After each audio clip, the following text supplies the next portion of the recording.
Take your joystick and go back to your mother's basement, gamer. I won't have a child playing toys near my president. Disarm this device without killing the president, and I will marry you. Steady your hands.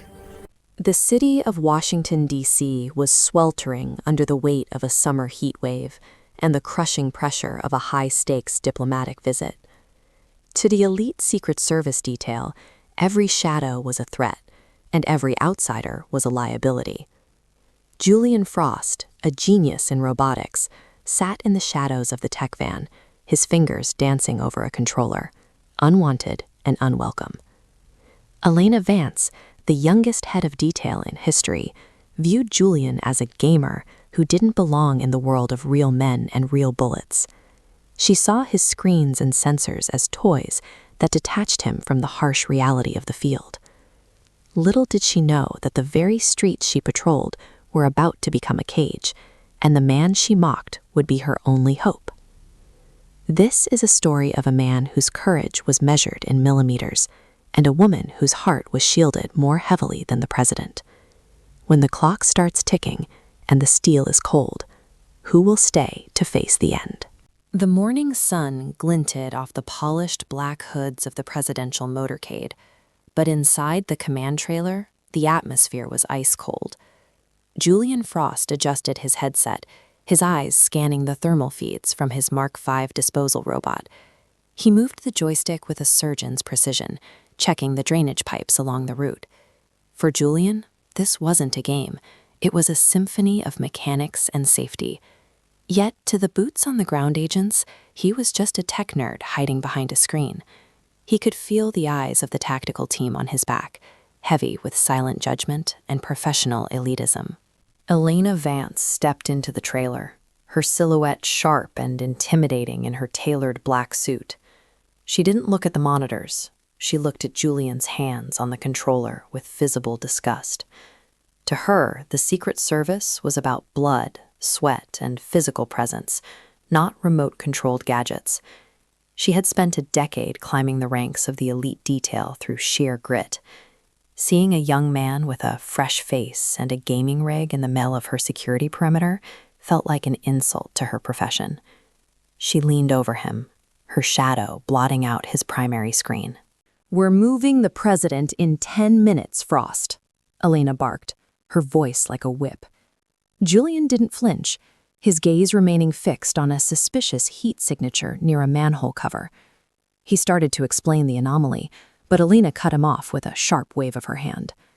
"I don't need a weather report from a gamer who's afraid to get his boots dirty," she sneered.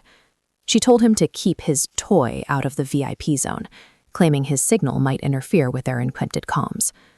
Julian bit his lip, holding back a retort about the frequency ranges he was actually using.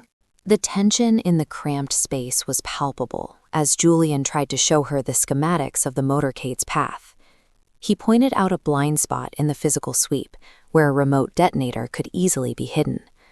Elena didn't even glance at the tablet, instead leaning in close enough for him to smell her expensive, cold perfume. She told him that while he was busy playing with joysticks, real agents were securing the perimeter with their lives. She ordered him to stay in the van and not to move the robot an inch closer to the limousine. Julian felt the sting of her words, a familiar heat rising in his chest.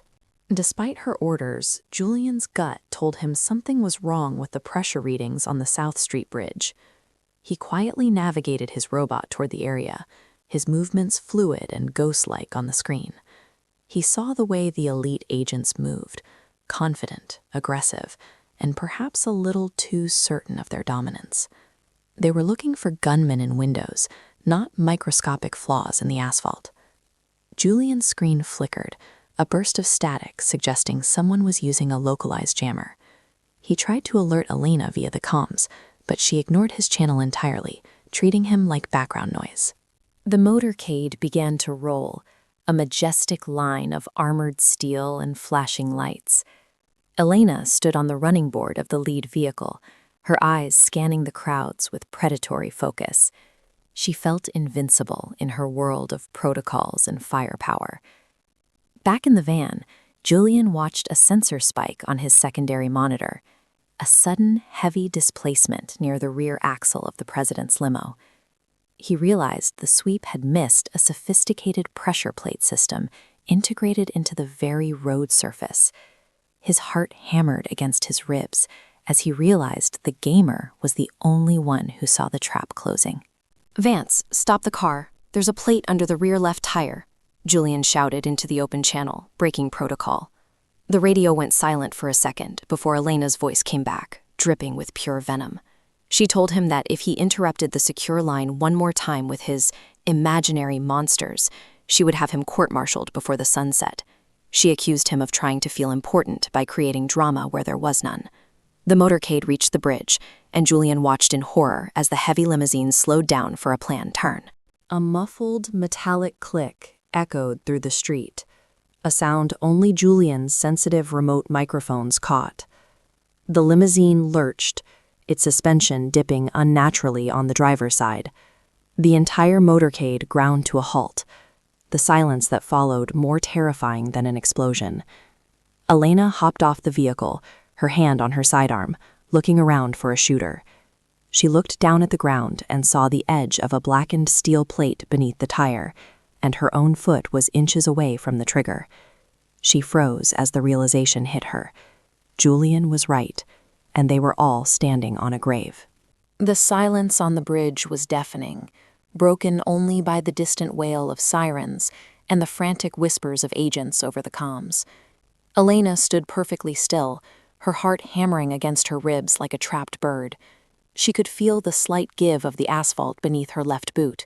She had stepped directly onto the secondary trigger sensor. The president was trapped inside the armored limo, and any movement from the vehicle or Elena would turn the entire bridge into a cauldron of fire. Her arrogance had evaporated, replaced by a cold, paralyzing dread that seeped into her bones. Back in the command van, Julian's fingers were a blur as he bypassed security lockouts to regain control of the bridge's local network. He didn't gloat, and he didn't hesitate. He saw the panic in Elena's eyes through the robot's high-definition camera. He took a deep breath, forcing his pulse to slow down, entering the flow state he usually reserved for high-level technical challenges. He spoke into his headset, his voice now the only steady thing in Elena's ear. He told her not to breathe, not to shift her weight, and most importantly, to trust the gamer she had just tried to dismiss. "Frost, I can't stay like this," Elena whispered, her voice trembling for the first time in her career. She looked down at the black in the plate, realizing the complexity of the device was far beyond a standard IED. Sweat rolled down her temple, stinging her eyes, but she didn't dare raise a hand to wipe it away. Julian guided his robot, the Mark V, toward the limousine's undercarriage with agonizing slowness. He explained that the vibration of a single footstep could trip the mercury switch he was seeing on his infrared scanner. The elite tactical team had retreated to a safe distance, leaving Elena alone in the kill zone. Environmental pressure began to mount as the sun beat down on the asphalt, causing the road surface to expand slightly. Julian watched the stress strain sensors on his robot's arms spike into the red zone. He knew that the heat was making the bomb more volatile by the second, and the president's life hung by a literal thread. He began a delicate dance, using the robot's hydraulic claw to clear debris from around the primary charge. Every time the metal claw scraped against the pavement, Elena flinched, her knuckles white as she gripped her useless sidearm. The Secret Service director's voice crackled over the line, demanding a status update and suggesting a forced extraction of the president. Julian immediately overrode the director, his voice sharp and authoritative, stating that an extraction would trigger the anti-tamper pressure sensors. For the first time, the high-ranking officials listened to the man in the van, realizing their protocols were useless against this specific threat. Elena listened to Julian defend her life against her own superiors, and a flicker of something new, gratitude mixed with shame, began to stir in her chest. Difficulties multiplied when the robot's secondary camera suddenly went dark, a victim of the intense electronic interference in the area. Julian hissed through his teeth, his vision now limited to a single, narrow angle of the bomb's internal wiring. He had to operate by feel and shadow, a task that would be impossible for anyone without his thousands of hours of gaming experience. He told Elena a joke, a dry bit of gallows humor about his high score, trying to keep her from passing out from the tension. She didn't laugh, but the sound of his voice kept her from screaming. The crowd of onlookers in media drones moved closer to the police cordons, their presence adding a layer of chaotic noise to the scene. Julian ignored the distractions, focusing entirely on the tiny copper wires that held the power of life and death. He realized the bomb was a logic gate design, meant to punish any attempt at a remote disarming. A small red light on the robot's chassis began to blink. The battery was draining faster than expected due to the signal jamming.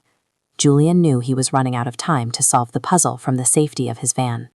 Just as Julian prepared to make the final snip with the robot's cutters, a heavy gust of wind shook the bridge, causing the limousine to shift a fraction of an inch.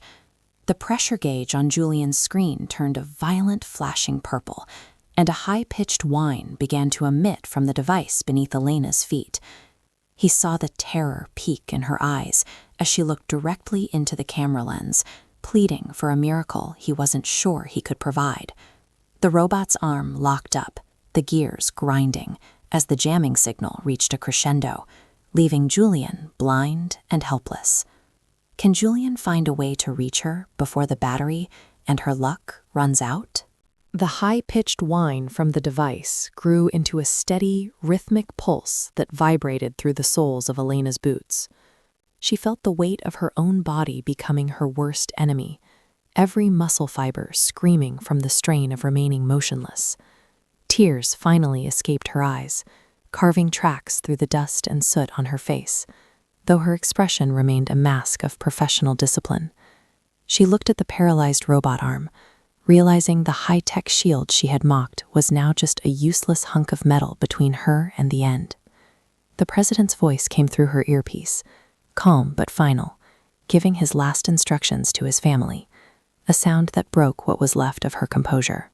In the van, Julian slammed his fist against the console as the "signal lost" message blinked mockingly on his monitors. The jamming was too thick, a localized electromagnetic curtain that had finally severed his digital lifeline. He looked at his hands. They were shaking, not from fear, but from the adrenaline of a man who refused to lose. He knew the protocols. If the robot failed, the zone was to be declared a total loss, and a controlled demolition was to be considered to save the surrounding infrastructure. He could hear the commanders on the radio already discussing the acceptable loss of the head of detail to prevent a larger catastrophe. Elena heard the same chatter on the tactical channel, the cold calculations of men in safe rooms miles away. She realized she was being written off as a statistic, a tragedy to be memorialized in a briefing room next week. The loneliness of the bridge was absolute. The wind whistled through the suspension cables like a funeral dirge. She looked at the van parked 100 yards away, wondering if Julian was already packing up his gear to go home. The despair was a physical weight, heavier than the pressure plate she stood upon, making her wonder if it was easier to just step off and let the fire take her. Pressure from the Secret Service headquarters intensified, with the director ordering all non-essential personnel to retreat further back as the thermal event became imminent. Julian watched the feed from a distant street camera as his colleagues began to reverse their vehicles, following the coward's protocol of self-preservation. He looked at the empty seat beside him, and then at the door of the van. He wasn't a field agent, he wasn't trained for combat, and he didn't even have a bulletproof vest that fit him properly. But he had a pair of manual wire cutters and a brain that understood the bomb better than the person who built it. Elena saw a figure emerge from the tech van, a small silhouette against the blinding afternoon sun. At first, she thought it was an agent running away, but as the figure drew closer, she recognized the lanky frame and the civilian tactical vest. It was Julian, and he wasn't running away. He was running toward the kill zone. Her heart leaped in a way that had nothing to do with the bomb. She tried to scream at him to stay back, to save himself, but her throat was too dry to make a sound. He was defying a direct order from the director, risking a life sentence in a federal prison just to stand in the heat with her. As Julian crossed the perimeter tape, the snipers on the rooftops held their breath, their scopes following the gamer as he entered the dead space. He reached the edge of the limousine, his face pale, but his eyes burning with a terrifying, singular focus. He knelt in the dirt, just inches from Alina's trembling legs, and looked up at her.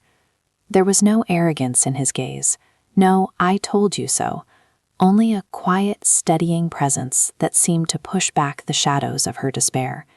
He reached out and gently placed a hand on her boot, adding his own physical weight to the plate to stabilize the erratic sensor. "I'm not leaving you, Elena," he whispered, his voice cracking only slightly. He began to unpack his manual kit, spreading out tools that looked primitive compared to the robot, yet they were now the most important objects on Earth. Elena looked down at the top of his head, watching the way he meticulously studied the underside of the car. The man she had called a child was now the only thing standing between her and eternity. She felt a profound shift in her soul, a melting of the icy wall she had built around her heart over years of cynical service. The bomb's timer, hidden behind a lead casing, suddenly became audible, a fast-paced ticking that signaled the final phase of the arming sequence. Julian found the primary interface, but it was covered in a thick, translucent resin meant to prevent manual tampering. He looked up at Elena, his brow furrowed in deep concentration, and saw the raw vulnerability in her eyes. She reached down, her fingers grazing his shoulder, a silent apology for every word she had used to belittle him. The ticking accelerated, and Julian realized the logic gate had one final cruel trick up its sleeve. Will Julian's manual touch be enough to solve the puzzle that his machine could not? Julian's hands moved with a fluid, hypnotic rhythm as he scraped away the protective resin, his breath hitching every time the blade slept. The president's limo was a fortress of steel, but underneath it was a mess of exposed vulnerabilities that only Julian seemed to understand. He could hear Elena's shallow breathing above him, a rhythmic reminder of the life he was trying to protect. The air was thick with the smell of gasoline and hot asphalt, and the heat radiating from the car's engine was becoming unbearable. He ignored the sweat stinging his eyes, focused entirely on the web of wires that looked like a digital nightmare made manifest. Every second felt like an hour, and the silence of the city beyond the barricades felt like the weight of the world pressing down on his shoulders. Elena looked down at Julian, her heart racing, not just from the proximity of death, but from the raw bravery of the man at her feet.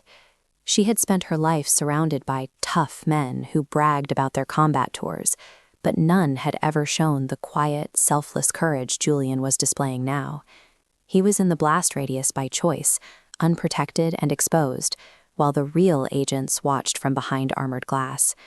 She felt a wave of nausea at the memory of her own words, calling him a gamer and a child. As the ticking of the bomb grew more frantic, she realized that she didn't want to survive just for the mission anymore. She wanted to survive to tell him she was wrong. "Julian, listen to me," Elena whispered, her voice thick with unshed tears. She saw him pause, his wire cutters hovering over a bright blue lead. She told him that the backup triggers were likely tied to the vehicle's axle, meaning if the president moved even an inch, it was over. Julian nodded, his jaw set in a hard line, and told her that he had already factored that in. He was bypassing the axle sensor with a jumper cable he'd jury-rigged from his own headset wire. It was a move so reckless and brilliant, it would have been laughed out of any training manual. Yet here in the dirt, it was their only chance. The Secret Service director's voice exploded in Julian's earpiece, screaming at him to evacuate the area immediately before the hard kill countermeasure was activated. Julian reached up and ripped the earpiece out, tossing it onto the pavement with a look of pure defiance. He didn't need the static of bureaucracy in his ear when he was performing surgery on a lightning bolt. Elena watched the earpiece bounce away, and for the first time in her life, she felt a sense of liberation from the protocols that had defined her. She chose to trust the man on the ground over the voices in the sky, her loyalty shifting from the office to the person. "Disarm this device without killing the president, and I will marry you." "Steady your hands," Elena said, the words tumbling out of her before she could stop them. It wasn't a joke or a frantic plea. It was a tether, a reason for him to stay precise when his muscles began to fail. Julian froze for a split second, his eyes meeting hers in a moment of crystalline clarity. The absurdity of a marriage proposal in a bomb zone didn't matter. The sincerity in her gaze was the only fuel he had left. He gave her a small, determined smirk, the first real smile she had seen from him, and turned back to the device. The logic gate of the bomb revealed its final trap, a dual filament wire that required 2 simultaneous cuts to prevent a circuit completion. Julian realized his manual cutters could only bite one at a time, and the robot's arm was still jammed 10 feet away. He looked at Elena, then at the heavy blast shield he had brought with him, realizing it wouldn't save him if he stayed this close. He began to calculate the millisecond delay between a manual cut and the spark. He told Elena to close her eyes and lean away as far as she could without shifting her weight off the plate. In a move of total self-sacrifice, Julian prepared to use his own body as a physical dampener for the initial spark, knowing the proximity would likely shatter his ribs or worse. He didn't tell Elena the risk. He simply repositioned himself to shield her legs and the limo's fuel tank. He was a guardian. He gripped the 2 separate wires, one with his cutters and one with a pair of needle-nose pliers, preparing to rip them out with raw force. The countdown display, finally visible through the cleared resin, hit the 10-second mark, the numbers glowing a malevolent red. Julian took one last look at Elena, memorizing the curve of her face and the way the sunlight caught her dark hair. He felt her hand tighten on his shoulder, a final anchor to the world of the living. With a roar of effort, he braced himself against the asphalt and prepared to make the cut that would either save a nation or end his life. The world seemed to shrink down to the tip of his blades and the heartbeat of the woman he loved. Can Julian survive the literal heart of the explosion he's about to trigger? The air crackled with the scent of ozone as Julian's blades bit through the dual filaments simultaneously. A blinding spark erupted from the casing, a violent discharge of energy that threw Julian backward against the hot pavement. For a terrifying heartbeat, the world went white, and the roar of the city was replaced by a high-pitched ringing. Elena screamed his name, her voice finally breaking the silence of the bridge, as she felt the pressure plate beneath her boot go dead. The ticking had stopped, the red glow of the timer extinguished by the hands of the man she had once called a child. Julian lay motionless for a moment, his chest heaving, the front of his tactical vest scorched and smoking from the electrical backfire. Elena didn't wait for the secondary sweep team to give the all-clear. She stepped off the plate and collapsed to her knees beside him. She ignored the frantic shouts of her fellow agents who were finally rushing in, their weapons drawn too late to be of any use. She reached for Julian, her hands trembling as she checked for a pulse, her heart stopping until she felt the steady thrum of life beneath his skin. Julian opened his eyes, squinting against the harsh sun, and gave a weak, shaky thumbs up. The elite agents who had mocked him stood in a silent, shamed circle, watching as the gamer they despised was cradled by their formidable leader. The president emerged from the limousine, his face pale but composed, and walked straight toward the young man on the ground. He pushed past his own security detail, ignoring the protocols that demanded he be whisked away to a secure location. He looked down at Julian and then at Elena, acknowledging the breach of every rule in the book with a solemn, grateful nod. He told Julian that the nation owed him a debt that could never be repaid in a public ceremony. But Julian wasn't looking at the president. He was looking at Elena, seeing the raw, unfiltered devotion in her eyes that no medal could ever match. In the days that followed, the political machine tried to claim the victory, spinning a tale of high-tech defense and coordinated teamwork. Julian and Elena were summoned to the White House for a formal commendation, a spectacle of flashbulbs and empty speeches. They stood on the stage, the head of detail and the tech specialist, while the director took credit for their integrated strategy.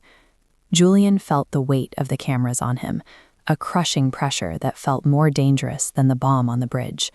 He looked at Alina, who was standing at stiff attention, and saw the same exhaustion and distaste for the spotlight reflected in her gaze.